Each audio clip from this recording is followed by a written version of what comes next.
नमस्ते दोस्तों, I hope आप सबकी पढ़ाई बहुत अच्छे से चल रही है और हम नाइन्थ के एनसीईआरटी को पढ़ रहे थे ज्योग्राफी के। उसके साथ साथ मैं आपको ये भी बता दूं कि हम इस वीडियो में 5th चैप्टर का लास्ट पार्ट डिस्कस करने वाले हैं जो कि वाइल्ड लाइफ है। तो चलिए आज हम 5th चैप्टर को खत्म करते हैं इस टॉपिक के साथ, वाइल्ड लाइफ। जैसे कि हम 5th के एनसीईआरटी जिसका नाम है natural vegetation and wild life, वहां से हम इंट्रोडक्शन का कुछ पार्ट कवर कर लिए थे। वर्जिन वेजिटेशन, फ्लोरा फौना क्या होता है, उसके अलावा रिलीफ जो भी फैक्टर्स होते हैं जो ह्यूज डाइवर्सिटी को बनाते हैं, वो फैक्टर्स भी हमने पढ़े थे। लैंड, सॉइल, टेम्परेचर, उसके अलावा फोटो पीरियड, प्रेसिपिटेशन, ये सब हमने पढ़ लिया था। अगला हमने टाइप्स ऑफ वेजिटेशन पढ़ा जिसमें हमने ट्रॉपिकल एवरग्रीन फॉरेस्ट पढ़े। उसके बाद हमने ट्रॉपिकल डेसिडियस फॉरेस्ट पढ़े। देन हमने the thorn forest and scrubs पढ़े।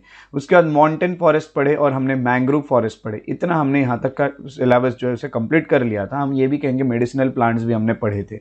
अब हम जो पढ़ने वाले हैं आज के चैप्टर में वो रहेगा वाइल्ड लाइफ। वाइल्ड लाइफ ये बहुत ही इंपॉर्टेंट एक और चैप्टर, एक और टॉपिक है आपके इस एनसीईआरटी से। जैसे कि हम ये आखिरी चैप्टर हम आखिरी वीडियो है हमारे 5th चैप्टर पे, फिर हमारा सिर्फ 6th चैप्टर बचता है 9th के एनसीईआरटी का, फिर हम 10th के एनसीईआरटी को शुरू करेंगे। यहाँ पे सबसे पहले ये देखा जाता है कि वाइल्ड लाइफ में बहुत अच्छी बातें लिखी है हमारे देश के बारे में। अगर देखा गया तो लाइक इट्स फ्लोरा, जैसे इंडिया में वेजिटेशन बहुत सारा है वैसे ही इंडिया में फौना भी बहुत सारा है। इंडिया में एनिमल्स भी बहुत सारे हैं। It has approximately 90,000 animal species इस देश में पाए जाते हैं। हमारा जो देश है वहाँ पे अबाउट 2000 स्पीसीज बर्ड्स के हैं, सोचिए, और वो पूरे मिलके 13% पूरे वर्ल्ड की पॉपुलेशन को बनाते हैं। There are 2546 species of fish, ये भी हमें पता चलता है, जो कि 12% पूरे वर्ल्ड में जितनी फिश है उसके बराबर है।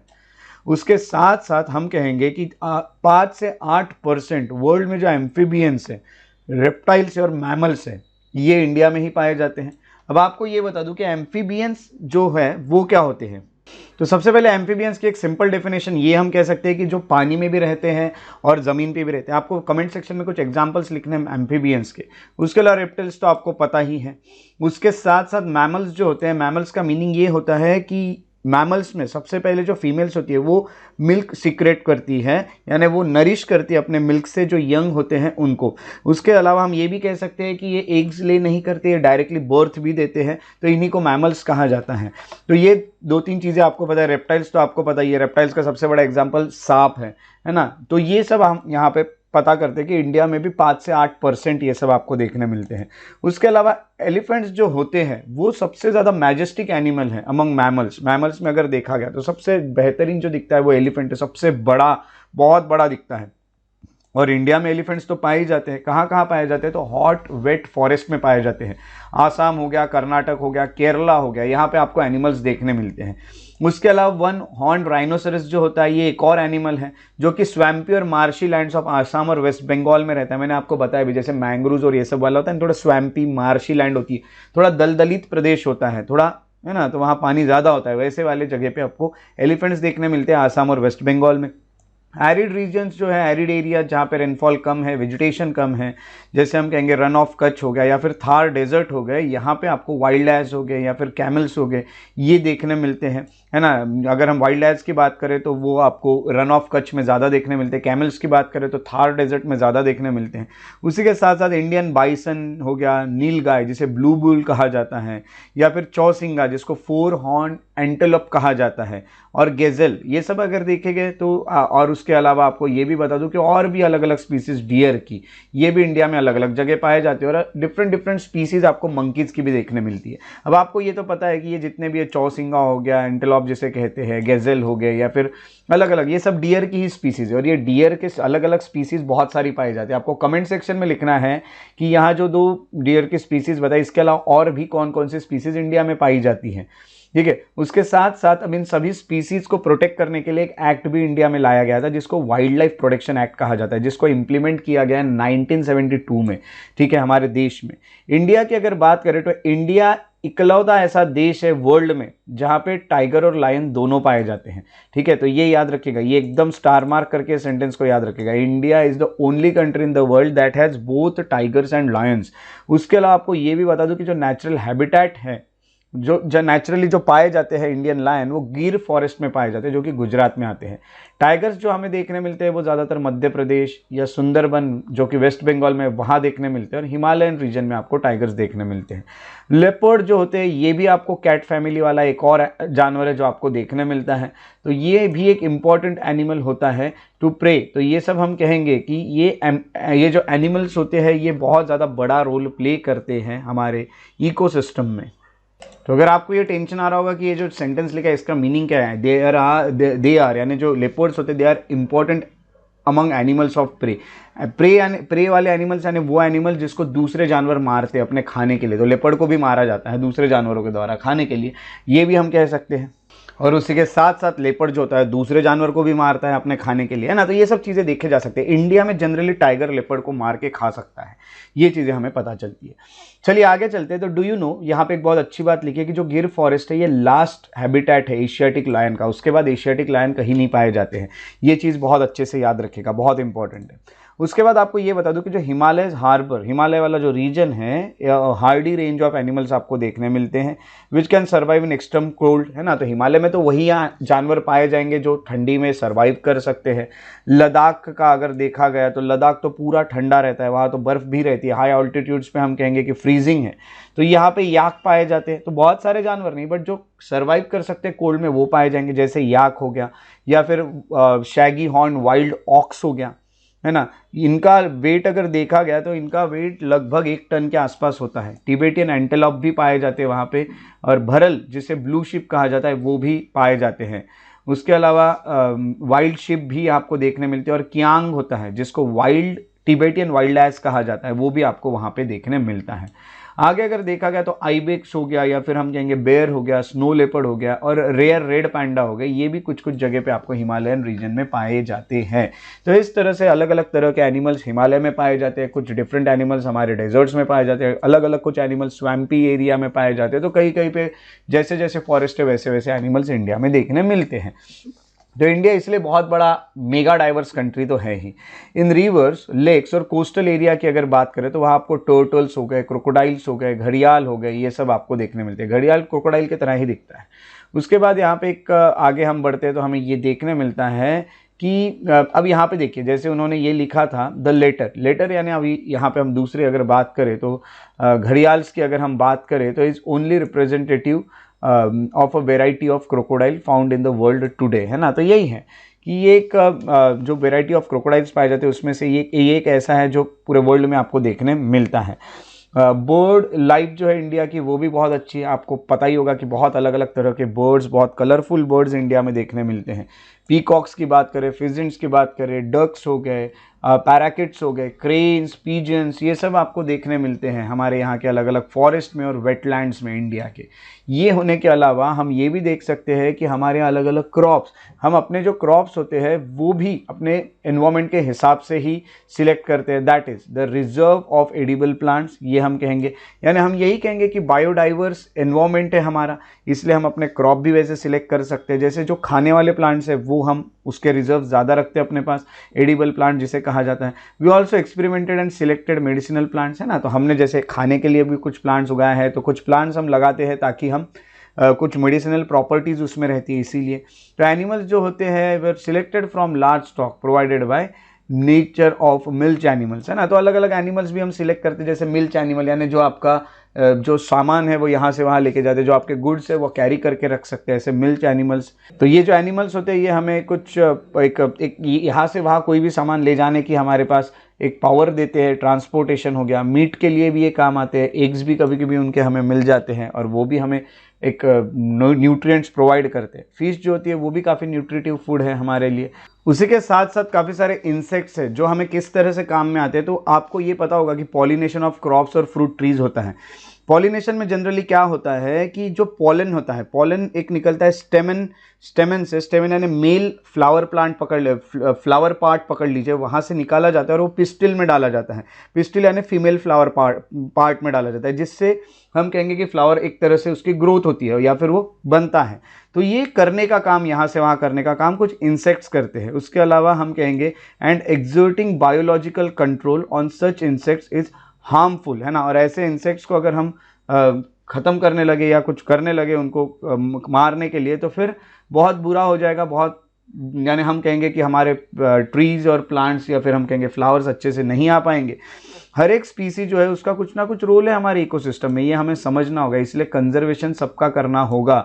और आपको ये भी बता दूं, as has been mentioned earlier, due to excessive exploitation of plants and animals, जैसे मैंने आपको बताया पहले से ही हम एनसीईआरटी में पढ़ते आ रहे हैं कि जो हम एक्सप्लॉइट कर रहे हैं प्लांट्स और एनिमल्स रिसोर्सेज को, ह्यूमन बींग्स जो है वो, उस कारण इकोसिस्टम बहुत ज़्यादा डिस्टर्ब हो चुका है। अबाउट, ये देखिए कितने बुरे आंकड़े, about 1300 plant species are endangered. देखिए एंडेंजर्ड है, बहुत कम बचे हुए, और 20 स्पीसीज एक्सटिंक्ट हो चुके हैं, यानी गायब ही हो चुके हैं, वो तो आपको देखने ही नहीं मिलेंगे। उसके अलावा आपको ये भी बता दूं कि quite a few animal species are also endangered, है ना। तो आप आगे जाके जब और भी एनसीईआरटीज पढ़ोगे तो आपको कुछ एंडेंजर्ड एनिमल्स के नाम ये सब आपको देखने मिलेगा। और आपको एंडेंजर्ड स्पीसीज के नाम हमेशा कलेक्ट करते रहने चाहिए इंटरनेट से, आपके करंट अफेयर्स से। प्लांट्स एनिमल्स के बहुत ज़्यादा काम आता है आपको, इसके ऊपर एनवायरमेंट में क्वेश्चन भी पूछे जाते हैं प्री में। और उसके अलावा आपको ये भी बता दूं, and some have become extinct, और कुछ एक्सटिंक्ट भी हो चुके हैं। तो मेन कॉजेस क्या है इन चीज़ों के पीछे? तो मेन कॉजेस जो है वो है हंटिंग। जो हंटर्स है, ग्रीडी हंटर्स, वो कमर्शियल पर्पज़ के लिए कुछ कुछ चीज़ें बेचने के लिए उनको मारते हैं जानवरों को। दूसरा है पोल्यूशन। पोल्यूशन जो है वो केमिकल और इंडस्ट्रियल वेस्ट से जो हो रहा है, या एसिड के डिपॉजिट्स जो हो रहे हैं, या फिर हम अलग अलग स्पीसीज़ बाहर से लेके आते हैं, या फिर हम कहेंगे कि बाहर से कोई एलियन स्पीसीज़ आते हैं जो हमारे यहाँ के स्पीसी को मार देते हैं उसके, या फिर उनके लिए हार्मफुल होते हैं। अब दूसरा स्पीसी किसी स्पीसी के बाजू में अगर ग्रो कर रहा है तो पूरे न्यूट्रिएंट्स ले लेगा सॉइल में क्या, और दूसरे को कुछ नहीं मिलने देगा। एलियन यानी बाहर से आए हुए स्पीसीज जो हमारे यहाँ के स्पीसीज को हार्मफुल है वो।